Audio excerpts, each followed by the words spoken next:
Dalam era globalisasi seperti saat ini, terutama pasca pandemi COVID-19, persaingan bisnis antar perusahaan semakin ketat di pasar domestik maupun internasional. Hal ini menuntut semua perusahaan untuk lebih agresif dan berani dalam mengambil putusan serta menerapkan strategi perusahaannya sehingga bisa menjadi lebih unggul dari para pesaing. Namun untuk menjadi perusahaan yang benar-benar unggul dalam persaingan dunia usaha dan bisnis bukanlah sebuah perkara yang mudah. Perkembangan teknologi informasi, telekomunikasi, dan internet menyebabkan mulai munculnya aplikasi bisnis yang berbasis digital. Digital banking adalah salah satu jasa bank yang memungkinkan nasabah untuk memperoleh informasi, melakukan komunikasi, dan melakukan transaksi perbankan melalui jaringan dan bukan merupakan bank yang hanya menyelenggarakan layanan perbankan melalui internet maupun layanan konvensional. Bagaimana dengan bank lokal di daerah? Sudah siapkah menjalankan fungsi digital banking? Apa kelebihan dan keuntungannya? Semua akan kita bahas dalam diskusi Prime Topic pada hari ini. Segera kita ikuti diskusi Prime Topic dengan judul Digitalisasi Perbankan yang disiarkan langsung dari Ruang Bahana Norman Hotel Semarang di Jalan Teuku Umar nomor 27 Semarang. Selamat mengikuti. Oke, kita mulai aja diskusi kita. Saya ke Mas Agung dulu. Mas Agung sendiri bagaimana melihat keberadaan bank digital ini? Karena saya baca beberapa literatur atau tulisan-tulisan, beberapa bank digital ini sekarang sudah banyak yang mencatatkan keuntungan, dan ini beda dibandingkan dengan bank-bank konvensional. Kalau menurut panjenengan gimana, Mas? Baik, terima kasih Mas Pras dan Bapak Ibu sekalian. Kami dari Komisi J DPRD Provinsi Jawa Tengah tentu dalam konteks ini terutama tentang mitra kami ya, Bank Jateng sebagai perusahaan daerah bidang keuangan ya. Kita punya sekian banyak perusahaan daerah BUMD dan harus diakui BUMD keuangan inilah yang selama ini menopang terhadap pendapatan pemerintah Provinsi Jawa Tengah. Ya. Kami sekarang ini sedang membahas di Badan Anggaran pun target 2023 itu 500 miliar dividen yang diberikan kepada pemerintah daerah. Dari sebelumnya 400. Ya, tentu kenaikan ini menggembirakan. Harapannya bisa menopang bagaimana program-program pemerintah Provinsi Jawa Tengah, dan juga perlu diingatkan menurut peraturan pemerintah hadirnya BUMD itu juga untuk menggerakkan ekonomi masyarakat. Nah, terkait dengan digitalisasi perbankan ini adalah sebuah keniscayaan. Ya, ada 3 alasan ya kalau yang saya catat kenapa kita harus masuk ke digitalisasi perbankan. Yang pertama adalah digital opportunity, peluang digital. Ya, dalam statistik kita BPS yang diterbitkan kemarin 2021, masyarakat Indonesia mungkin bicara tentang demografinya itu 60% bahkan lebih itu sekarang adalah masyarakat millennials usia di bawah 40 yang sangat ramah dengan digital. Pertumbuhan transaksi digital terus meningkat sampai ke kaki 5. Ya, tidak hanya pada urusan-urusan yang mungkin di tanda kutip masyarakat kota, sudah sampai pedesaan. Ya, sudah sampai pedesaan, orang ingin mudah, ingin simple. Nah, ini yang kemudian kami rekomendasikan kepada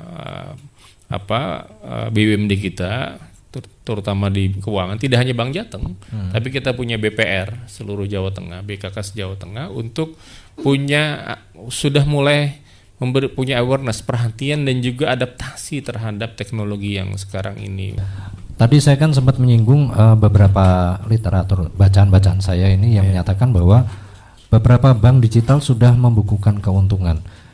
Mungkin Mas Agung bisa kasih contoh juga, kira-kira bank seperti apa atau bank apa yang sekarang ini memang bank digital seperti apa yang sekarang memang sudah mencatatkan keuntungan, biar bisa mungkin kita bisa compare juga dengan Bank Jateng juga gitu, Mas. Ya, saya dapat data ya, secara global pertumbuhan itu digital, transaksi digital transaction itu 118%. Senilai kurang lebih 6,75 triliun US dollar. Itu nolnya berapa itu? Ya, dolar lagi. Dolar ya lagi kan.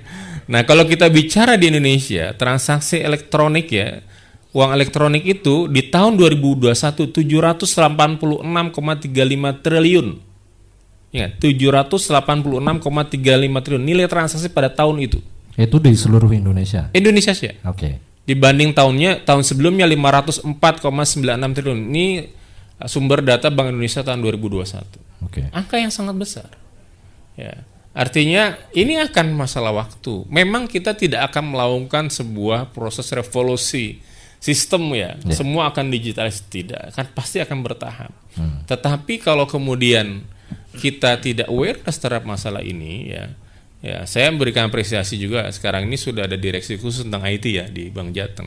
Bagian dari ada, tapi saya meminta nih, saya bilang, saya sebagai bagian dari wakil rakyat meminta agar lebih cepat. Ya, karena digitalisasi itu dimensinya sudah waktu. Hari ini boleh jadi kita bisa, tapi besok kita entah seperti apa. Ya, teknologi saat ini bisa jadi sudah nggak kepake di teknologi setahun 2 tahun lagi. Apalagi teknologi saat ini kita ketinggalan. Nah, ini kan problem gitu loh. Kalau sudah ketinggalan mau berapa lari cepat kita? Artinya ini tidak bisa dengan cara-cara biasa. Kita apresiasi Bank Jateng sudah menambah satu direksi khusus tentang IT agar level pengambilan keputusannya nanti akan lebih cepat ya. Saya tidak akan pernah berhenti untuk menggulirkan terus ini karena bagian dari rasa cinta kami kepada Jawa Tengah, masyarakat Jawa Tengah, agar kemudian betul-betul masyarakat itu terlayani oleh perbankan khususnya yang kita miliki sendiri langsung 100% miliknya Jawa Tengah ya Bank Jateng. Agar Bank Jateng sesuai dengan slogannya, banknya rakyat Jawa Tengah. Oke. Begitu. Setelah ini nanti gilirannya Pak Yudi yang akan ngobrol dengan kita, dilanjut sama Bu Ana juga. Jadi tetap bersama kami dalam Prime Topic. Kembali Anda ikuti diskusi Prime Topic dengan judul Digitalisasi Perbankan yang disiarkan langsung dari Ruang Bahana Norman Hotel Semarang, Jalan Teguh Umar nomor 27 Semarang. Baik, kita lanjut lagi dialog kita dalam Prime Topic digitalisasi perbankan.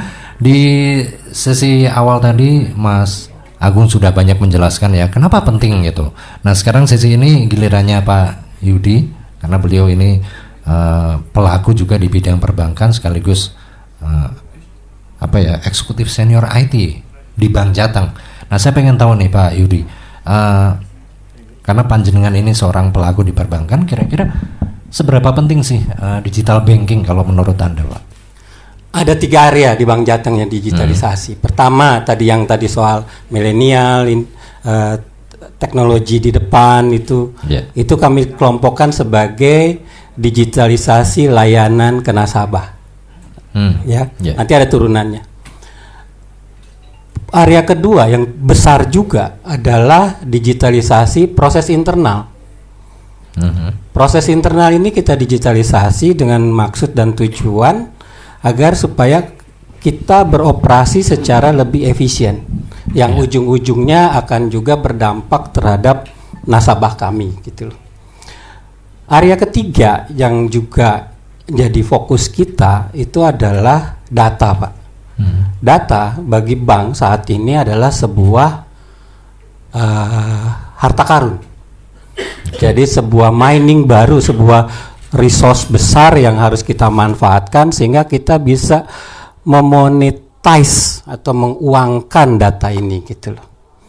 Ya, saya balik lagi ke area pertama tadi, ke layanan nasabah. Nah, nasabah utama Bank Jateng selain dari tadi kaum milenial, kami juga jadi komponen utama buat keuangan pemerintah daerah. Dalam konteks ini pemerintah daerah juga ada pengeluaran, ada pendapatan, ada pajak, ada retribusi, ada selain itu juga pengeluaran juga harus tertib administrasi. Nah, ini sendiri kan perlu digitalisasi. Ya, itu kita sampai titik sekarang kita punya 400 connection, Pak, ke titik-titik legal entity untuk melakukan host to host transaction seperti ini. Itu juga sebuah digitalisasi yang levelnya backbone gitu, nggak kelihatan di sisi, nggak kasat mata. Tapi kemudahan bapak-bapak ibu-ibu untuk membayar pajak itu kurang lebih karena ada kontribusi kami untuk melakukan koneksi secara digital dari Bank Jateng ke sisi Pemdanya gitu. Itu sisi yang kita lihat juga bahwa UMKM Pak, UMKM juga butuh kehadiran Bank Jateng gitu loh. Bagaimana kita melapis pendistribusian kredit ini ke para UMKM ini gitu loh. Nah, strateginya apa? Strateginya kita ngebangun yang namanya marketplace. Kita kerjasama strategis dengan sejumlah marketplace gitu loh. Nah, dari marketplace ini nanti akan menyediakan kredit ke UMKM ini. Ada 2 model, kita lihat model pertama kami sendiri yang langsung memberikan pinjaman ke UMKM, atau kita memberi pinjaman ke pihak marketplace untuk marketplace ini melakukan pinjaman ke merchant-merchantnya. Jadi kayak 2-step loan gitu loh. Itu juga perlu yang namanya teknologi, itu digitalisasinya gitu loh. Lalu dari aspek jaringan, teknologi jaringan, bahwa kita tahu kita nggak akan kuat untuk memperlebar terus cabang kita. Kita nggak akan kuat. Kita nggak akan, trennya sekarang malah cabang ditutup-tutupin gitu loh. Ya kan? Karena kita udah punya channel digital gitu loh. Tapi kita lihat bahwa kehadiran fisik masih perlu di lapangan. Betul. Nah, kita kombinasikan antara kondisi digital ini dengan kebutuhan tadi, dua sisi itu gitu loh. Kita sekarang masuk misalnya untuk pembayaran STNK. Sekarang kita masuk ke BUMDes untuk bisa bayar STNK di BUMDes gitu loh. Kita cukup kasih device namanya Laku Pandai, dan BUMDes itu nanti warga sekitar bayar STNK lewat situ, itu sudah bisa sekarang gitu loh. Itu juga teknologi, itu juga digitalisasi gitu loh. Ya. Nah, tadi ada statement, ada premis betul sekali, misalnya statement bahwa uang Jawa Tengah sebaiknya ada tetap di Jawa Tengah, nggak lari ke Jakarta. Itu kita sangat support sekali statement itu. Baik. Tapi yang namanya bank itu kan highly regulated. Kecepatannya nggak bisa secepat yang namanya fintech. Kalau fintech itu kan lebih baik dia minta maaf daripada minta izin gitu. Ininya gitu. Kalau kami kebalikannya, kami benar-benar harus mendorong namanya risk managementnya gitu loh. Risk management yang kami dorong, baru kita lapis dengan teknologi gitu loh. Ada 2 beda gitu. Kalau mereka berangkat dari teknologi, baru dikuatin risk managementnya. Nah, ada dua school of thought gitu. Nah, school of thought yang kedua itu terimplementasi di Cina. Di Cina itu yang namanya P2P itu dulu menjamur banget di Cina. Sekarang berapa jumlah P2P di Cina? 0. Rubuh Pak. Rubuh karena risk managementnya nggak kuat. Makanya saya selalu kalau ada seminar-seminar internasional, kalau seminar-seminar kami perbankan bukannya mau so jago, nggak. Posisinya adalah kami lebih punya advantage gitu loh. Karena kami berangkat dari risk management untuk kemudian kami lapis dengan teknologi. Agak beda ininya. Kalau yang sana teknologi baru dilapis belakangan dengan risk management. Gitu. Terus juga saya harus milih-milih teknologi yang tepat guna. Karena teknologi itu 2 sisi, ada sisi 2 mata kayak pedang itu 2 gitu loh Pak. Mahal dan emang berguna gitu. Nah, saya pakai pendekatan teknologinya tepat guna gitu. Nggak harus yang cutting edge gitu loh. Nggak masuk ke cutting edge gitu loh. Nah, kedua soal proses.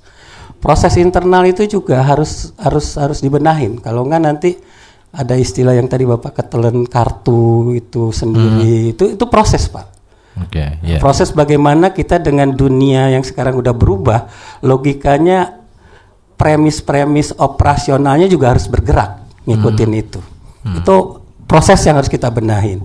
Proses di internal kami juga harus dibenahin di sisi IT-nya sendiri gitu. Bagaimana sebuah aplikasi dibangun dites, masuk ke staging, pindah ke production, itu juga proses. Nggak bisa cowboy, benerin aja di production. Itu proses yang kita harus benar-benar tertib administrasinya. Bukan masalah audit, masalah perlindungan kami sendiri terhadap kegagalan sistem. Bank-bank besar memang kelihatan bahwa, bank besar lah kita lihat bahwa mereka juga nggak imun terhadap kegagalan proses.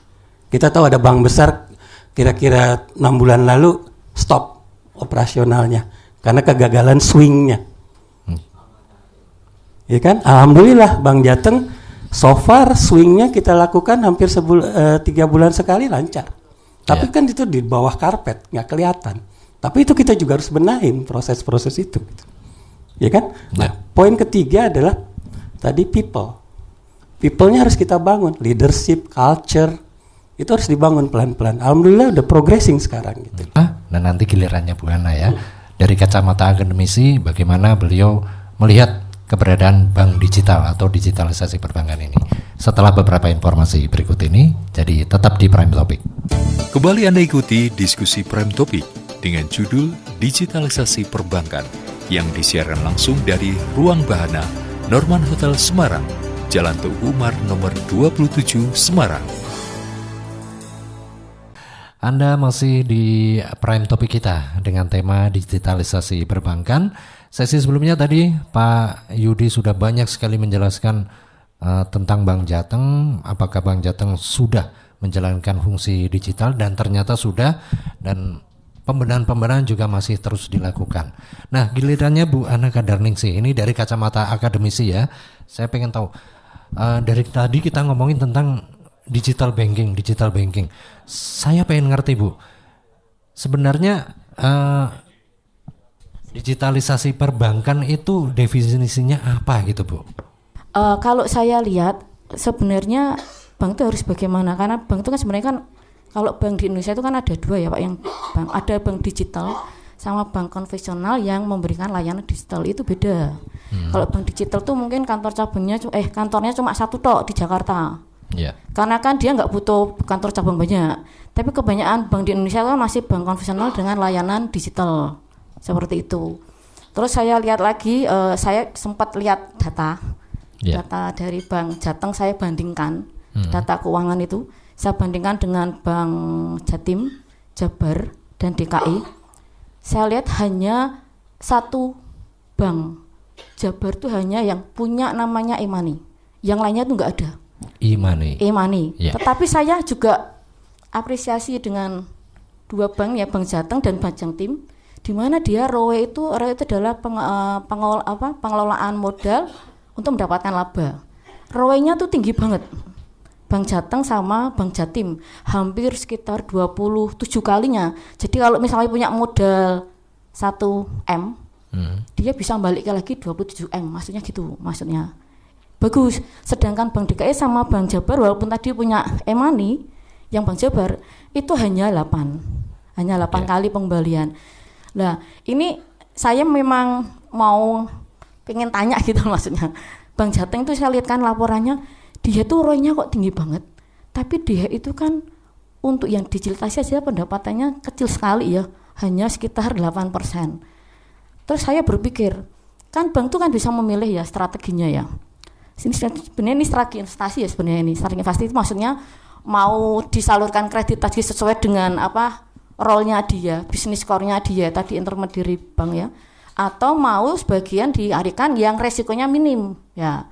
Tapi saya lihat mungkin kalau Bank Jateng ini termasuk bank yang strateginya tuh niche market ya, ngopeni pasar sing rak dopeni orang lain, bank lain.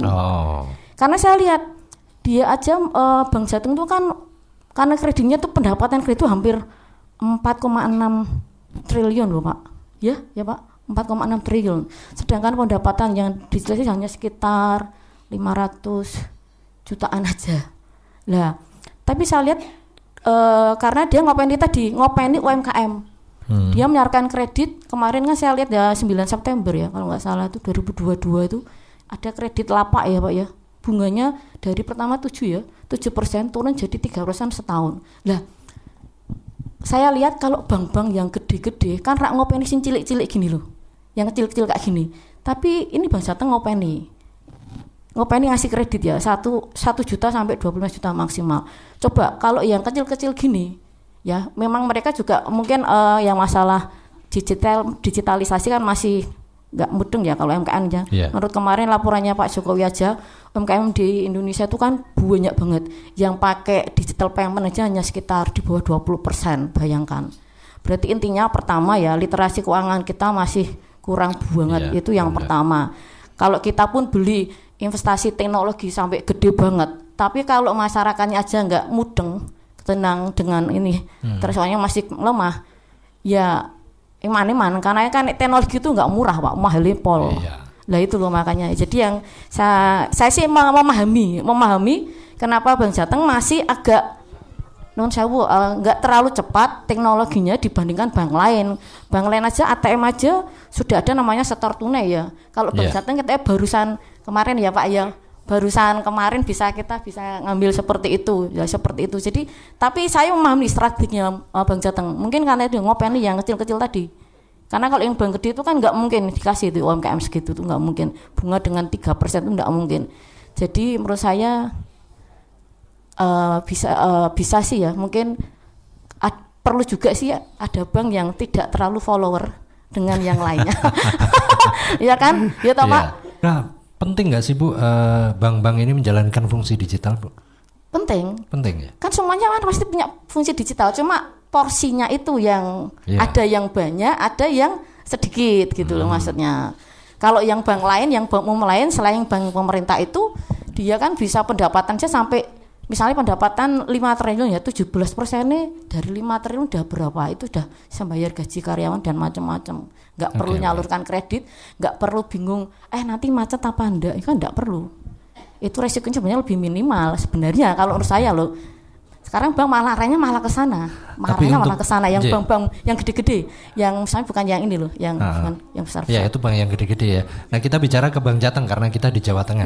Saya pengen tahu juga penilaian Ibu, bagaimana Bank Jateng memudahkan nasabahnya untuk melakukan transaksi. Seperti kata Mas Agung tadi kan, nasabah kita ini milenial gitu kan. Jadi mereka pengen transaksi yang gampang, cepat gitu. Lah, itu kan harus dilihat dari customer base-nya ya.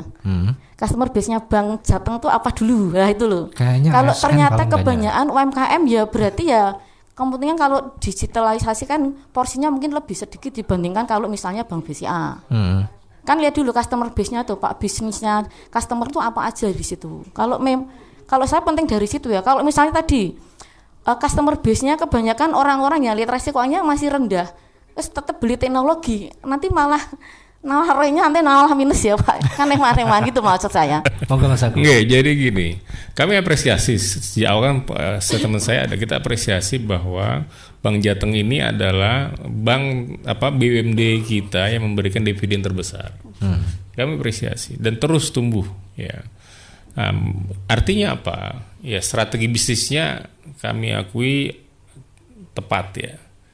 Ya. Nah, berbicara digital banking ini sesuatu hal yang memang bukan jadi jurus tunggal tadi untuk kemudian memperkuat dan menumbuhkan ya.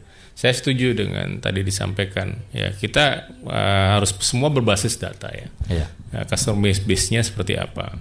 Nah, kenapa kemudian kami dorong isu atau agenda digital banking ini, karena ya juga basisnya data, pertumbuhannya juga tidak kecil, tumbuh. Baik dalam konteks data, bahkan termasuk terakhir sekarang ini kan juga konteks kebijakan. Contoh UMKM, termasuk pengadaan barang. Ya, ada salah satu putra Jawa Tengah yang kemarin wali kota sekarang jadi ketua LKPP kan, Mas Hendy itu. Ya, karena sekarang kebijakan presiden adalah menjadikan pengadaan barang jasa kita sekarang bahkan tingkat UMKM itu melalui digitalisasi. Nah, ini akan terus didorong ke sana. Nah, artinya kita harus lebih, saya katakan tadi bukan melakukan sebuah perombakan total atau istilahnya adalah revolusi, tapi harus mulai adaptif. Ya, kalau kemudian sudah ada yang melaju cepat, jangan sampai kita menjadi orang yang paling belakang. Ya, jangan aja paling belakang. Itu konteksnya menghadapi. Yang kedua, ya kita juga pengen menjaga masalah loyalitas customer kita. Boleh jadi sekarang nggak fine-fine saja, tapi setahun 2 tahun orang kemudian bilang, nggak banget nih, saya bisa jadi beda ganti rekening, ganti bank. Ya karena layanan itu. Jadi mungkin sekarang, fungsi kami kan fungsi pengawasan untuk meminta ini jangan sampai ada perpindahan nasabah. Ya karena tadi culture-nya sudah mulai melakukan transformasi. Ya ini yang harus kita antisipasi loh ya. Memang customer base kita ASN, kemudian juga pengadaan barang yang melalui pemerintah di daerah di 35 kabupaten kota melalui Bank Jateng. Tapi kita nggak tahu masa depan nanti besok. Tidak hanya teknologi, tapi juga masa depan kebijakan. Bisa jadi ada proses kebijakan yang kemudian melakukan perubahan-perubahan itu. Setelah ini kesempatan buat Anda yang ada di sini yang ingin menyampaikan tanggapan, pertanyaan. Ada Pak Pujo Rayu kayaknya udah siap dengan pertanyaannya ya. Nanti ya. Jadi jangan kemana-mana, tetap di Prime Topic. Diskusi Prime Topic dengan judul Digitalisasi Perbankan yang disiarkan langsung dari Ruang Bahana Norman Hotel Semarang di Jalan Teuku Umar nomor 27 Semarang akan kembali sesaat lagi.